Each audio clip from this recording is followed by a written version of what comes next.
Sorry, I was trying to think of something more clever to say other than, "Is this thing on? Is this thing Nicely done. on?" Nicely done. Feel like that happens a little too often, but whatever. This is a different way that we're coming to you folks today. Um, it's kind of odd, but we like it. Thanks for joining us here on what will be a truncated edition of the Big Show, a digital only Big Show on YouTube, Facebook, and X. And did I really say X? Dang That's it! okay. It's Why did it's I do always that? gonna be Twitter to me. It is to me too. I don't know why I said X, but either way, however you're listening to us, or if you're listening back on our podcast, which I'm sure most of you do, thanks for doing that too. Um, we've got some thoughts about Mizzou's bowl loss in Jacksonville to Virginia. Virginia, Brendan. They did That's lose to an ACC team. Let's just yeah, get it out of the way.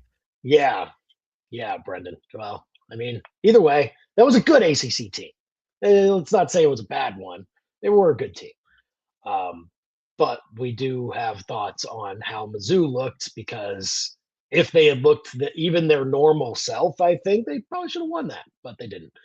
And so we'll get our thoughts in on that and what it means for 2026. 'Cause that's always what we have to overreact to with singular bowl games. Well, it definitely means this for 2026 and that and whatnot. So we'll overreact to all of that too. And talk some NFL also from a wild week 17. And Luther Burden went wild, which is pretty cool. So that Finally, was some good pretty Mizzou great. notes to put into the show today. I mean, if you're Yeah. looking for good, positive Mizzou talk, we might just have to talk about the NFL. Hey, shout out Theo Weiss, by the way, Oh, on that front. man, that was And awesome. hey, maybe tonight Harrison Mevis can add to it. I do have the thicker kicker in some fantasy Oh, championship games where tonight's the last game of the week. So this will be I would like to see some long field goals. I don't know if he'll really be needed for that, the way the Rams tend to score, but maybe he can kind of make it the Mizzou trifecta. I guess you could even count Brady Cook. Brady Cook's game didn't go quite as well for the Jets, but yeah, some NFL right. thoughts I think from a Mizzou slant coming up too. Yeah, so be sure to get your thoughts in too. The only way that you can't reach us that you usually can is via phone call. Well, yeah, we just don't have that today. But you can reach us all of the other ways. You can still comment below on YouTube or on Facebook or on X. I did it again. Damn, come on. But Twitter. you can also, yeah, Twitter. You can also text the number that's below. It says call there. We can't call today. We're not in the studio, but you can still text that number that is below and it will get through to us and we'll read your comments. And so let us know what you think on this online only edition of the Big Show, which we've done online only before, but is a little different from past years. Either way, we appreciate you joining us. Okay, so look, Mizzou looked anemic on offense after the opening possession. Pretty, pretty incredible how they could not do anything at all after one drive, which I suppose that's been kind of the story of the season. It's just this time we can't blame Kirby Moore for it. So, Nope. um, what did you think, Brendan, of how that recent addition of Oh, Mizzou's offense looked? I think, and I know we're not supposed to overreact to a bowl game where you didn't have the offensive coordinator that's going to be calling the plays next year. Eli Drinkwitz, I guess, was calling the plays. I know we're not Yeah. supposed to overreact to that, and it's like Ricky Bobby. If I say with all due respect, I can say whatever I want. With all due respect, Mizzou does need a top flight transfer quarterback in the portal this session. We cannot go into Yeah. next year and just say, "Hey, Matt Zollers, we're going to hand you the reins." It's not that I want Matt Zollers to, get kicked out of town. I just think we have to be realistic with where he's at in his progression. And again, I'm a fan of his, but I do not think it wise to say, "Hey, an off season, a spring and summer of getting a little bit more with the program is going to be enough for Matt Zollers to take the reins next year." When your passing offense is that anemic, I don't really care what the extenuating circumstances are.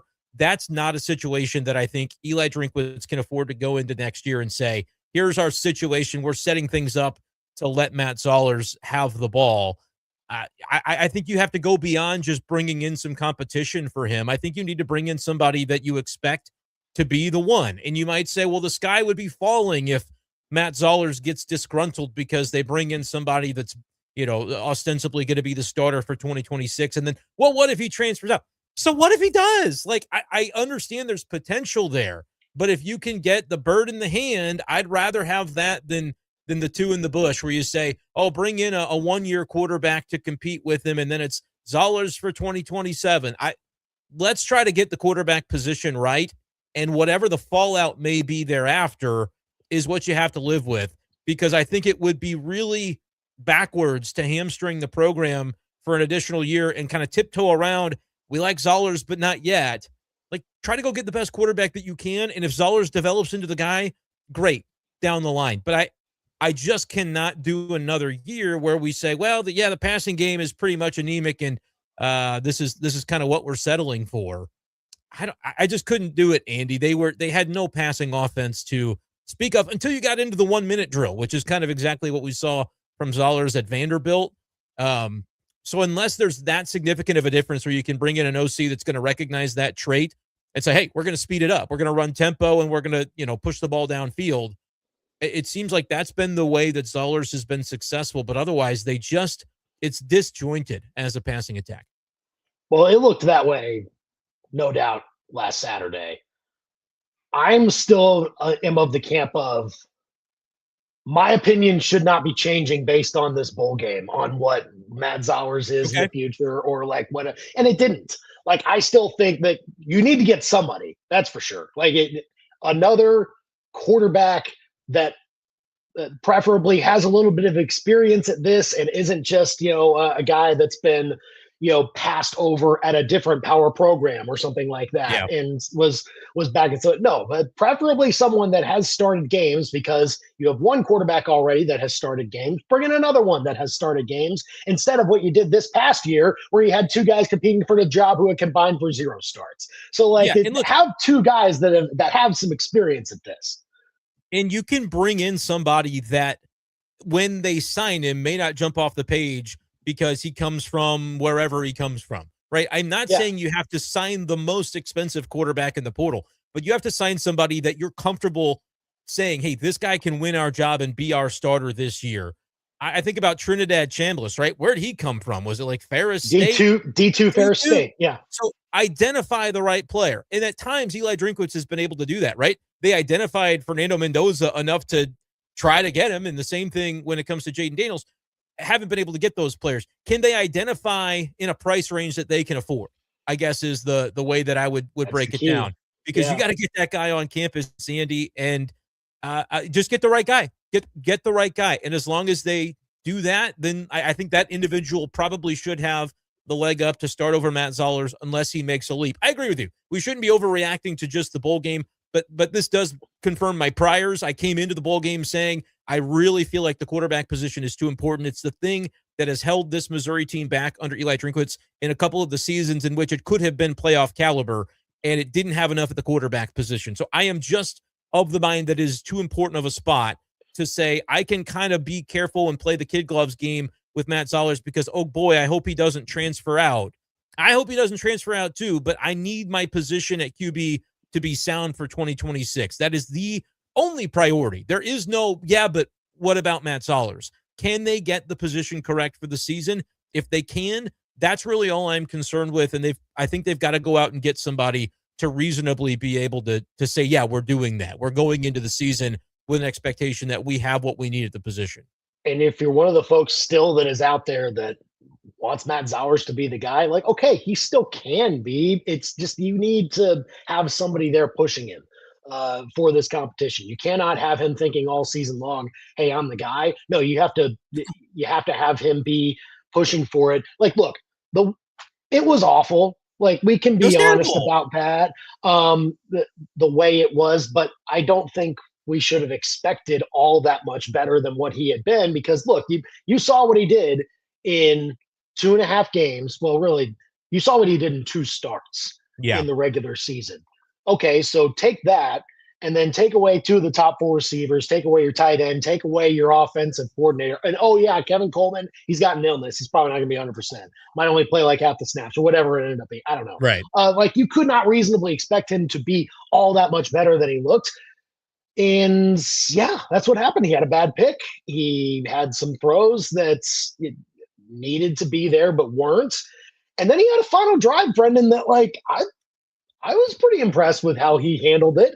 And then all of a sudden on the final play, he gets knocked out by essentially the hit. And the official decides, no, you need to come off the field, which, I mean, at the moment I did think that he maybe was concussed. I don't know for sure that he was. I don't think they ever said that afterwards, but like it sure appeared like he was not himself right after getting up off the ground. And so maybe for player safety, it was maybe the right thing to do for his safety. And then Brett Brown just comes in, put on the money. He's on the field for 20 seconds and like including the play clock, gets the snap off and he puts it on the money to gain a blood. It's like, what? I wanted How did that happen? So badly to be a completed touchdown just because of how, I mean, I was laughing watching it just because I'm like, probably this isn't going to work out. But in retrospect, you can't say that Matt Zollers would have thrown a better ball. I mean, under the circumstances, put it in a spot and give your receiver a chance to make a play. That would have been, we'd have had a real quarterback controversy on our hands there. No, it was fun. It was fun. I wouldn't have had it any other way. That was really the only part of the game where I could say I had fun. I had fun watching Ahmad Hardy run at times. I had fun on that opening drive watching the run game do what it did. Let me ask you this, though. You say don't overreact to anything that happened in the bowl game. Yeah. More concerned by what you saw from Matt Zollers or what you saw from Ahmad Hardy, not on the field, but in the kind of the body language and the way that he was reacting to things. I feel like we have to talk about it because it was very evident on the broadcast. There was the reiteration after the game about, hey, he's coming back, like he's signed. Zollers is signed. Nick Rodriguez, I think, was in the press conference and Drink said, "You're coming back, right?" And he said, "Yeah." That was great. So that's all great to hear. Kind of needed to hear Lubriday as part of that, but no, I understand that. My answer to your question is I'm more concerned about the Zollers part because we know he is a quarterback coming back next year. We don't know who else they will go out and get, but like he's part of the fold, and you do need to see him be better if in fact he's going to play meaningful snaps for you again next year. The Hardy stuff. So here's my thing. Mizzou lost 5 games this year. This was the only game where I thought the statement of Mizzou lost the game because they didn't give Ahmad Hardy the ball enough. I thought that statement was kind of true, and this is the only game where this was kind of true. Okay, I've had it in other games, but I'm glad you're at least on board with this. Yeah, look, like this was odd to not see him get not be on the field for the 4th down. Like that is you got to have him there as a threat. You got to have him on the field as a threat. On 4th and 1.5, absolutely. And I get it. Jamal Roberts is the better pass catcher and the better pass protector. So if you want to pass the ball, then have him out there. But why do you want to pass the ball? Like, don't. You've run on 3rd and 14 before and gotten the 1st down. Like they did it earlier in the game. It was 3rd and 11 and they ran it and they almost got it. Either Roberts or Hardy could do that, but you put Hardy on the field because he is the bigger threat in that situation. So like, with all of that, like I understand he didn't get the ball at all until the 4th quarter. Mizzou didn't have the ball at all in the 3rd quarter. They ran 10-minute drive, like a 10-minute drive, 19 plays, whatever it was. Defense played awesome. Like that was the only drive where you can nitpick and say, well, what are they giving up? Well, it's because Virginia was content with taking 3-4 yards at a time. And they would use all 4 downs. All 4 downs. It was kind of reminiscent of a couple of the earlier games, like kind of in the Alabama game a little bit, where it felt like you were playing well and you couldn't get off the field on 3rd down, 4th down, even at times. I think that my reaction to that drive, it was demoralizing. It flipped the entire kind of tenor of the game in Virginia's favor. But it was almost just to say tip your cap because, like you said, the defense played well. They just executed. It's very difficult And it's funny the way that Virginia and Missouri are mirror images of one another in the way that they play in a lot of ways, especially offensively, where like at times this year, what do we talk about? Hey, Mizzou doesn't have a great passing game. They're just going to have to nickel and dime their way down the field. And when you're into 3rd and 4 and you're into 4th and 2 and you've got to continue executing and there's no margin for error, it's a difficult way to go all the way down the field and put it in the end zone. And yet for 10 minutes, that's what Virginia did. So you just kind of have to credit the execution of that kind of very narrow game plan of like, this is our path to victory. And it's doing stuff like that. And they were able to do it. And it was super frustrating to watch as a Mizzou fan. But it did kind of play into some of the, where's Ahmad Hardy? But then in the moments where you have your 4th and 2, you got to be able to say, hey, we're going to win or lose with him. I would argue that there were other moments, maybe not whole games, but other moments this season where there's a play or two where you say, if our identity is win or lose on Ahmad Hardy's shoulders, you may have won an extra game or two this year. They just inexplicably, and it's across all boundaries. It's not just Kirby Moore, because here it's Eli Drinkwitz in charge of those aspects, and it's happening again in the bowl game. Inexplicable for that to be a storyline throughout the season, whether narrative-driven, and you would say sometimes it wasn't maybe fair to the coaching staff, but it was a talking point all year long, and then for that to be the way that the season ends in a bowl game that Eli Drinkwitz, continued to tell us how much it meant, we value the bowl game. Well, it's just, I mean, they didn't really play like it. They didn't go for it. Well, they went for it, but they didn't have the best plan for that 4th down call. And look, I get it. They got the ball back. When they punted, and the TV broadcast on ABC made Eli Drinkwitz verbalize it out loud to a national audience. Yeah, we're going to punt here. Our defense is going to get stopped. No, they didn't. That was gold.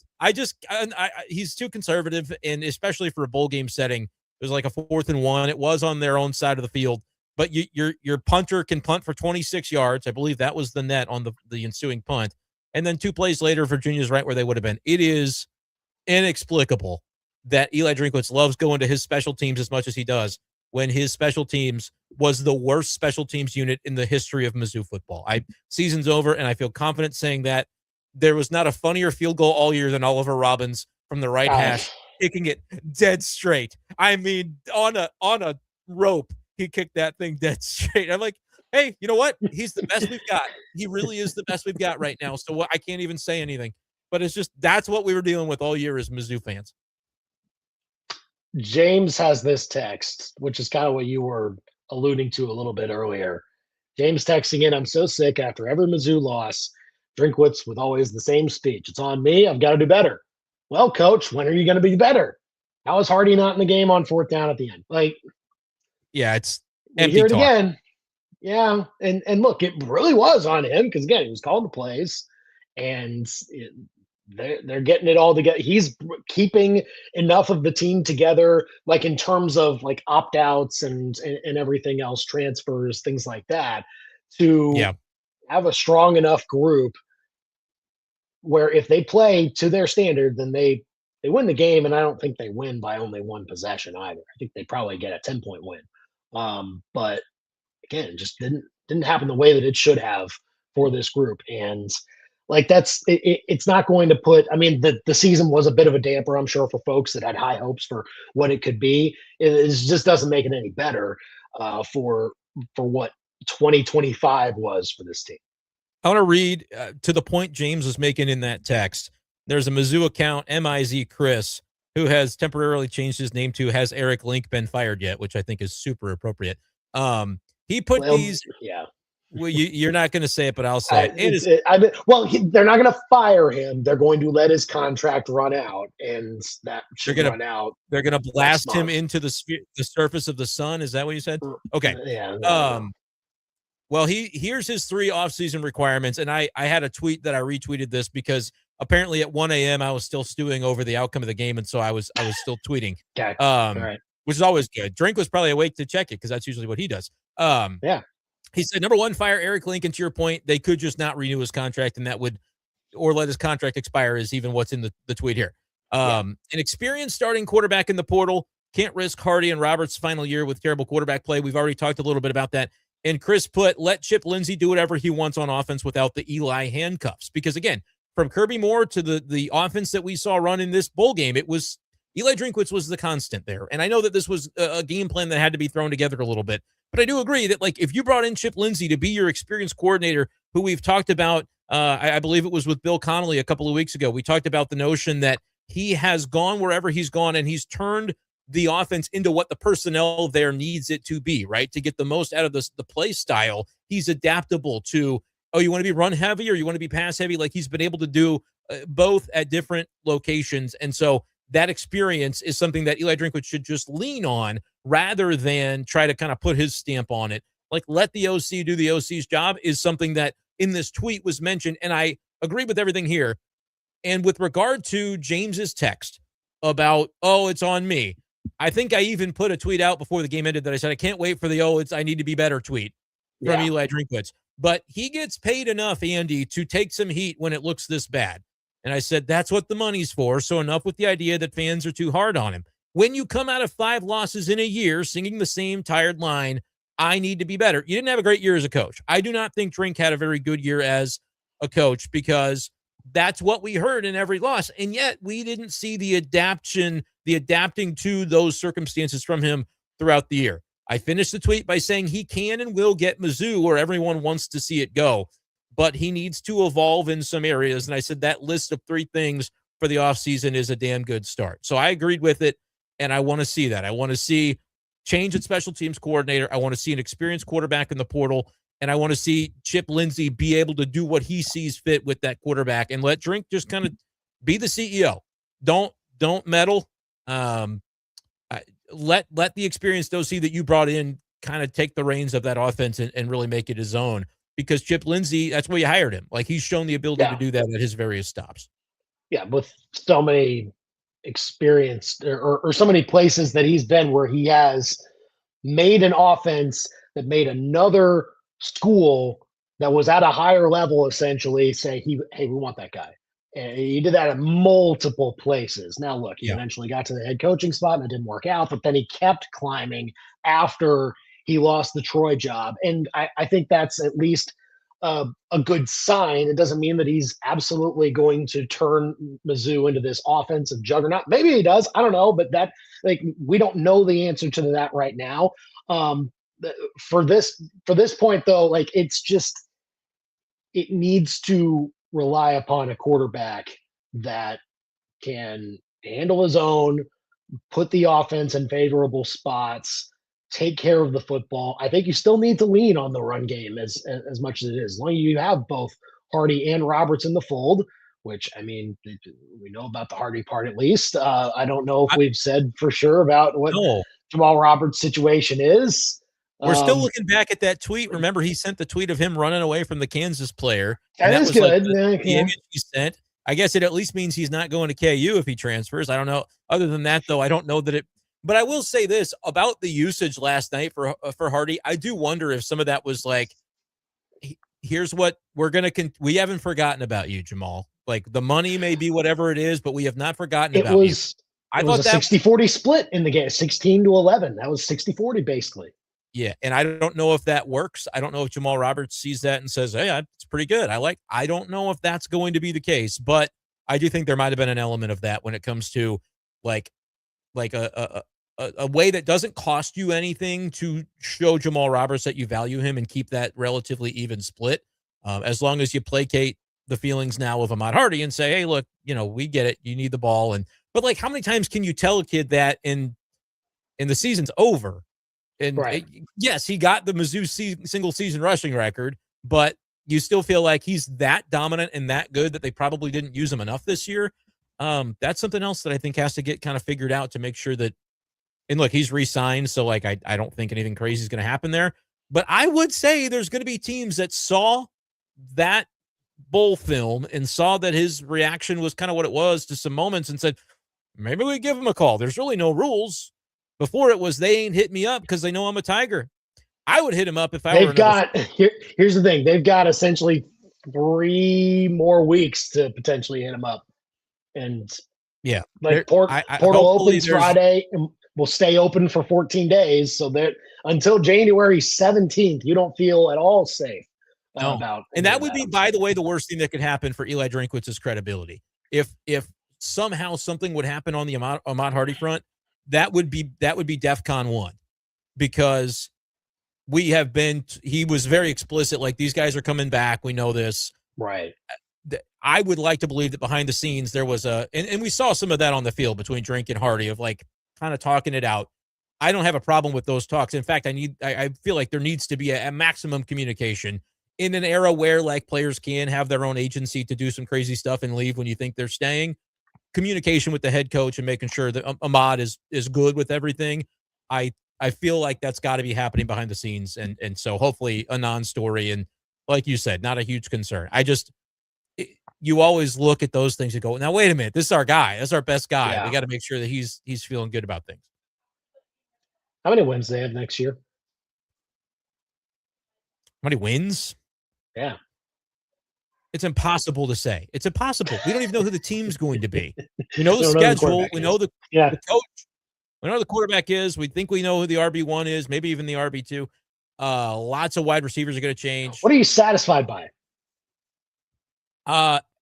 8. I would say another 8-4 would be satisfactory for sure. Okay. Given the nature of that schedule. I want to make the playoff, dude. I really do. But I also would say if they go 8-4 with that schedule, they're still on. They're on track. They're on pace to continue being relevant in this league when it gets very difficult to do so.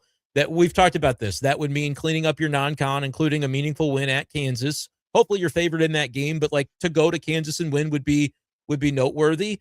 And then from there, I mean, what would that be to get to 8? You're talking about 5-4 in conference. That's a winning conference. It means you're beating somebody good, Yeah. right? You're probably beating a Texas. You're probably beating,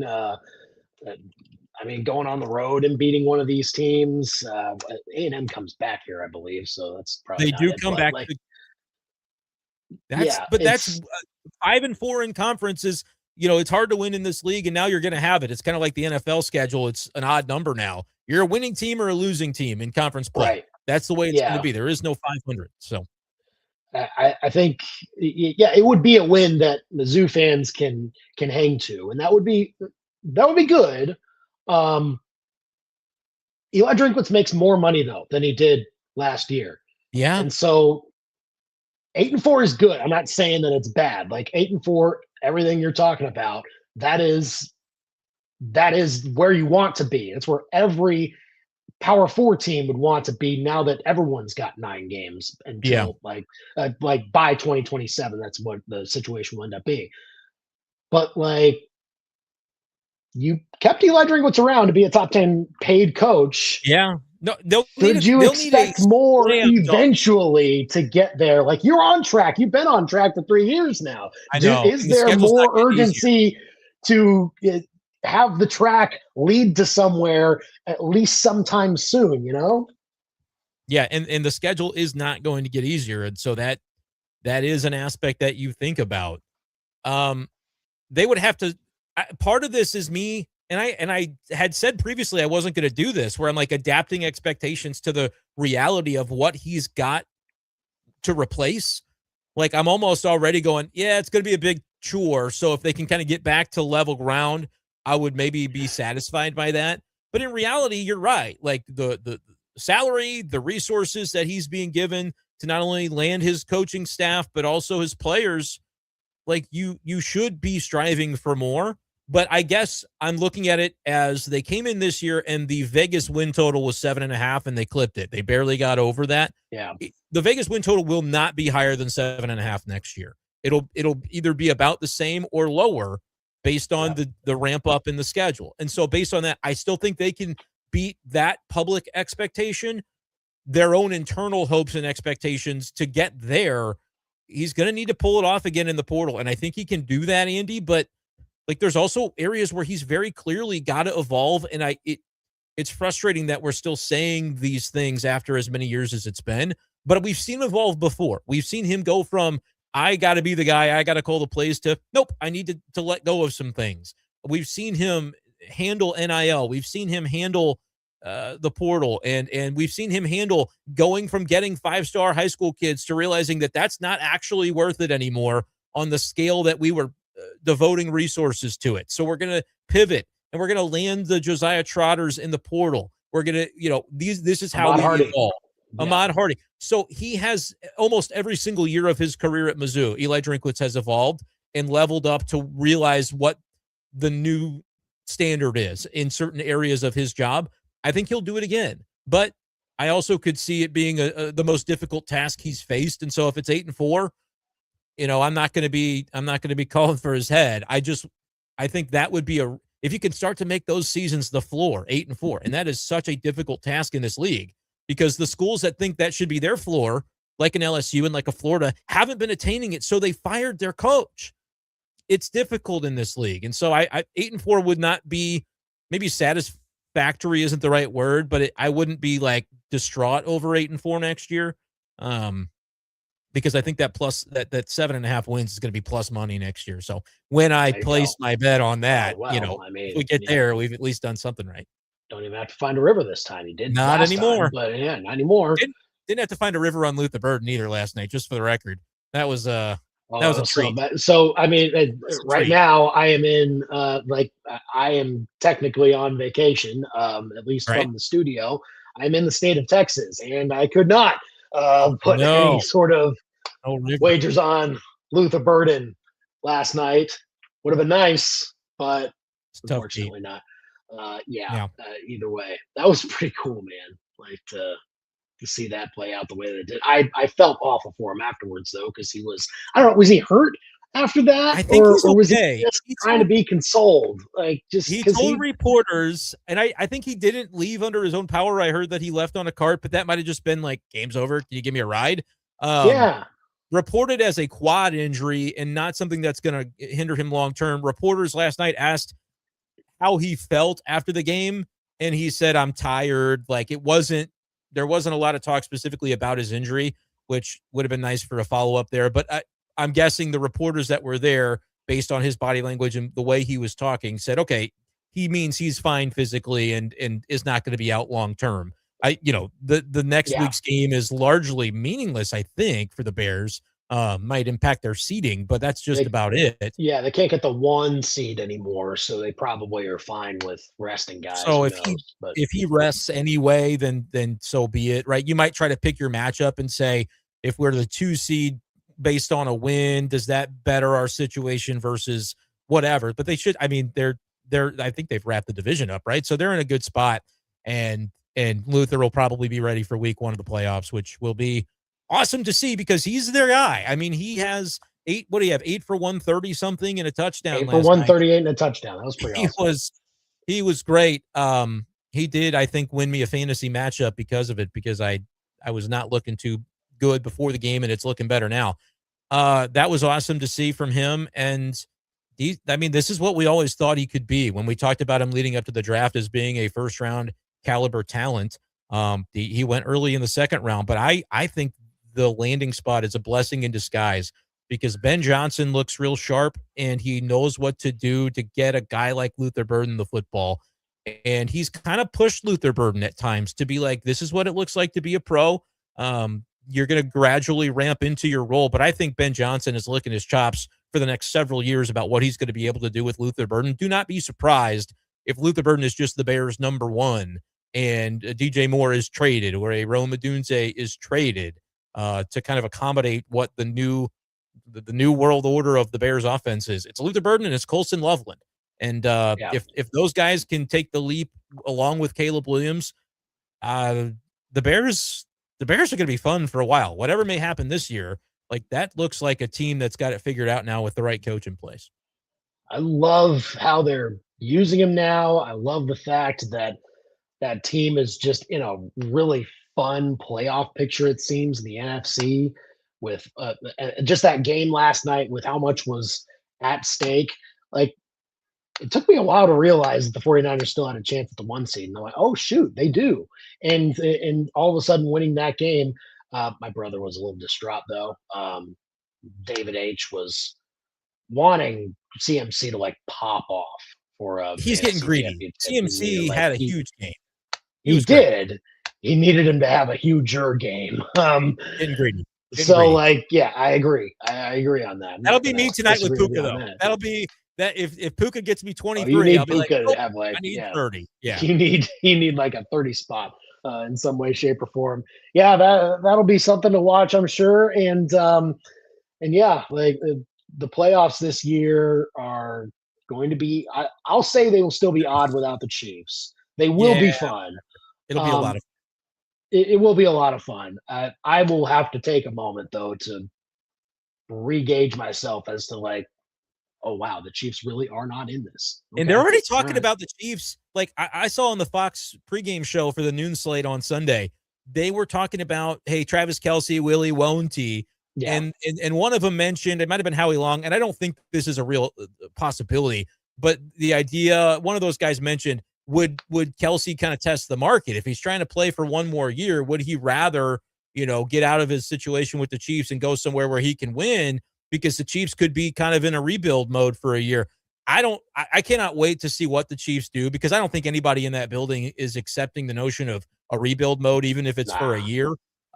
So I don't think Kelce will be back, but I agree with you. We have to recalibrate of what the Chiefs, what the AFC is in these playoffs without the Chiefs in them. And then what will the hierarchy be going into next year with a recovering Patrick Mahomes is going to be really interesting to see. But I have a difficult question for you yeah, based on things that are still happening across the NFL. When it comes to the awards races, I think the Stafford versus Drake May thing is really fun. Stafford, I think, with a great game tonight would kind of cement it over yeah, May, just because of he's been around for so long, and this may be Stafford's last year. And so for that reason, I feel like he's going to get maybe the love from voters. Personally would love to see Drake May. Uh, Tyler Shuck is in a virtual tie now for Rookie of the Year with Teteroa McMillan. His odds were plus 20,000 3 weeks ago. Um, yeah. I do have a parlay where I bet a couple dollars involving Tyler Shuck. But one of the awards races that I would need to go my way for this parlay, and I'm not convinced it's going to. What do you do with Coach of the Year right now in the NFL? Oh, Because let's see. I want to take a look at this. I can't remember a year where you've legitimately got 5, probably 6 different guys that if they won it, I would go, yeah, reasonable choice, not the wrong choice. Right. You won't be surprised to hear that who I need for this bet is Mike Vrabel. And Yeah, he's currently on top of the list, but barely. Next week, you have the 49ers and the Seahawks facing off for the 1 seed in the NFC. How can you not give it to the winner of that game if it's Kyle Shanahan through all the injuries the Niners have had this oh year, my gosh, yeah. or if it's Mike McDonald who's taken the Seahawks and said, no, we know exactly what This we is want. We want Sam this is Darnold. year We want to go two for out. Mike McDonald, right? Year two for Mike McDonald, or has he been there 3 years now? I believe that's year 2, but the key is the Sam Darnold thing is like, wherever this dude goes, maybe we need to be giving him some credit. But I'm very curious for like those 2 candidates. Liam Cohen, the Yeah, Jaguars are, that's a I good mean, that one. turnaround has been ridiculous. You can throw, I don't think he'll win it, but like the Broncos and Sean Payton, they're going to be the 1 seed if they win their last game. So I don't know. I think I just rattled off 5 or 6 different names. Do you have even your guy? I know you're not a fan of D'Amico Ryans as much, but like the Well, Texans have been great as he's well. he's definitely shown something. They started 0-3, and now they're going to make the playoffs, and that's I think the second time they've done that in the last decade or so.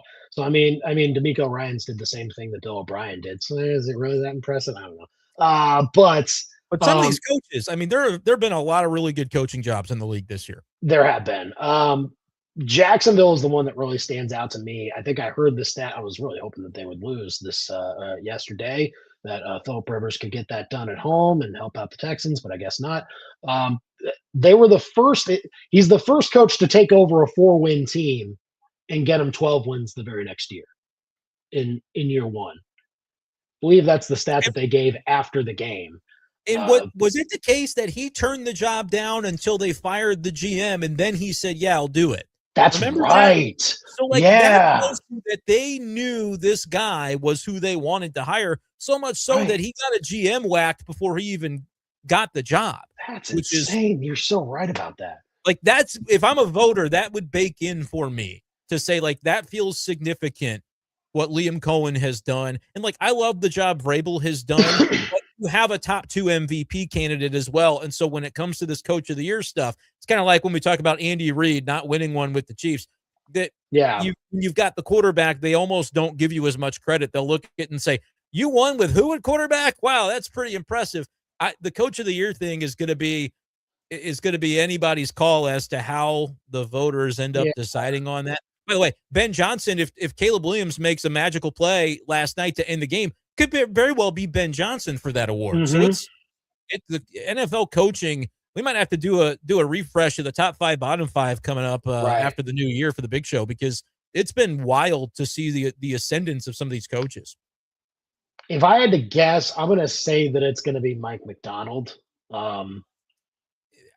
If they beat the 49ers, that and his odds are like plus 500, so that would need to be. Yeah, I think he's at least one of the top 2 favorites. It's Vrabel and Shanahan. I think it's going to be Kyle Shanahan if the Niners beat the Seahawks.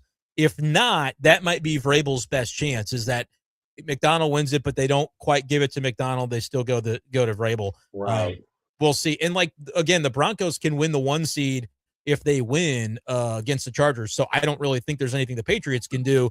And if that bakes in, but it's been a topsy-turvy year in the NFL. And I think some of the really good coaching jobs in conjunction with the Chiefs falling out and different things like that, some of the coaches have elevated their programs to allow for these kind of new look teams to surface toward the top of the league. Dave Canales should get consideration too. I mean, that's a division that does come down to the wire next week. The Panthers needed to try to lock that up when they had the chance, but they still do. They've got one more shot at it. The Bucs, you could say the same.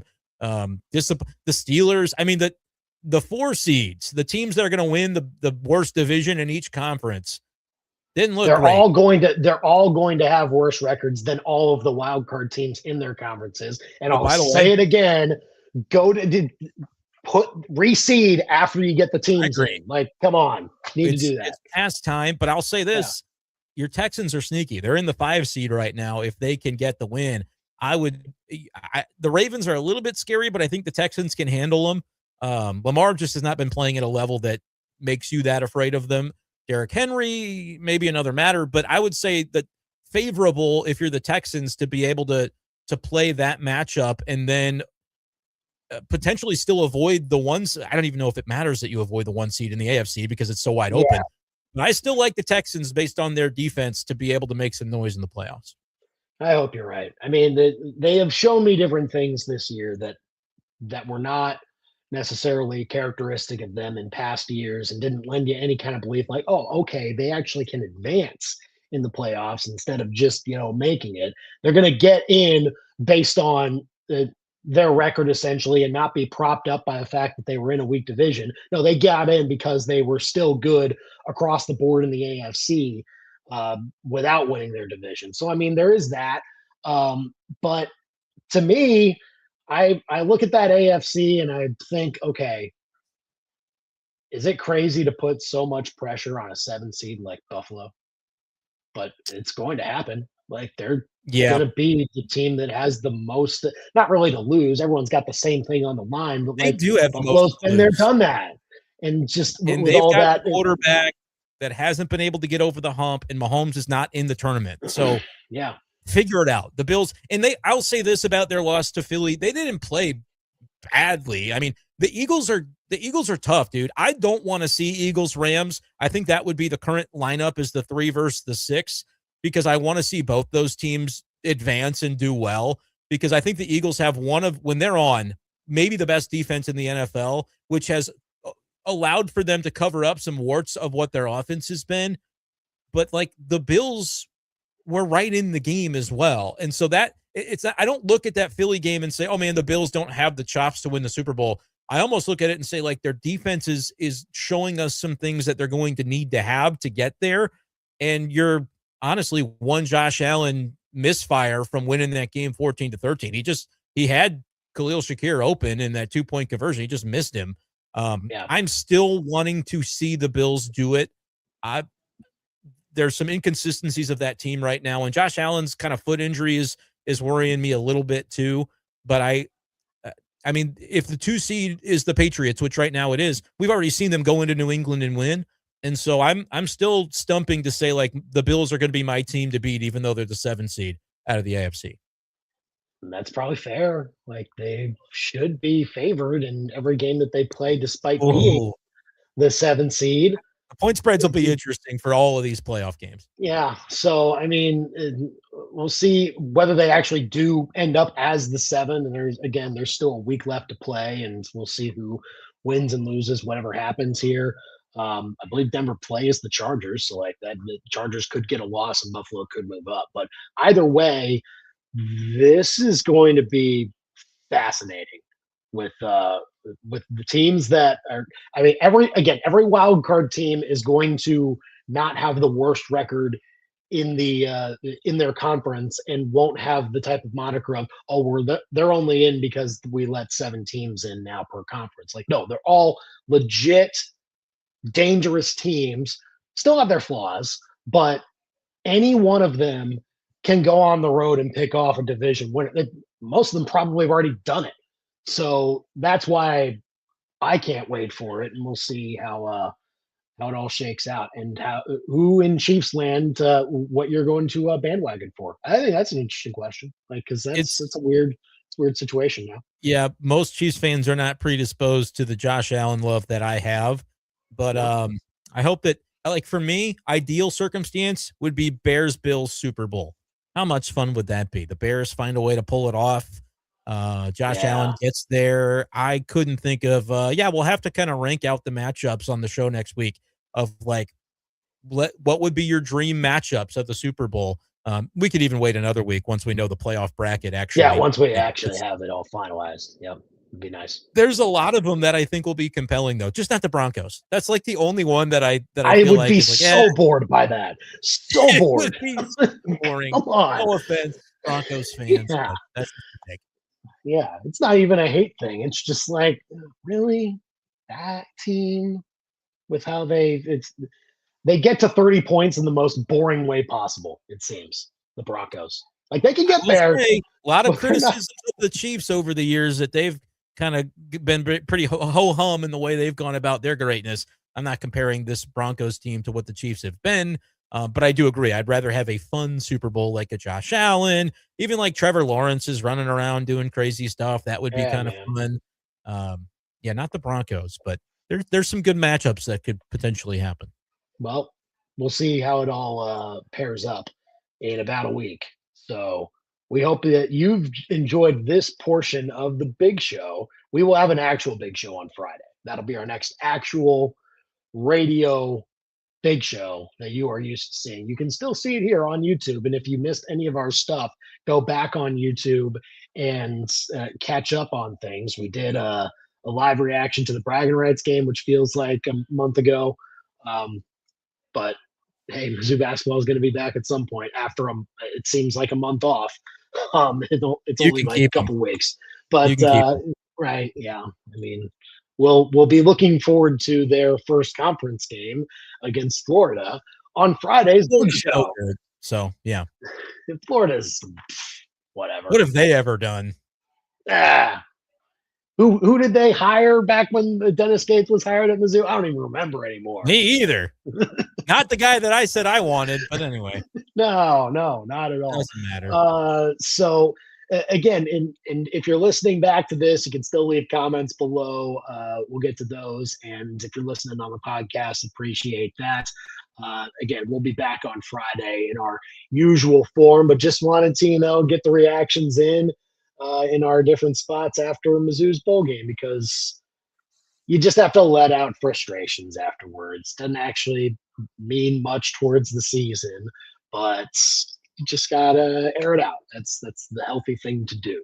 So we did that. We did that a little bit, and there'll be plenty more of that, I'm sure, in the new year. If I'm part of it, I'll at least have some grievances. I've always got to Oh, bring that side of things. well, there's going to be a transfer portal era all of a sudden now. That will be even better to overreact to. And we'll be seeing who Mizzou gets, and will be the Heisman front runner or anything like that. So there you go. Right. Like whatever quarterback Mizzou goes out and gets, That's right? my Will be guy. like, all Yep. right, don't even have to find a river to make the Heisman bet now. So there you They go. can have my $5, baby. Why not?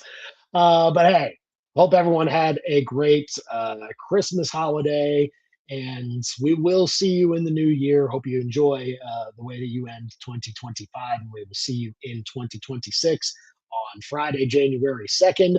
So thanks for joining us today, and we'll see you then. Bye bye for now.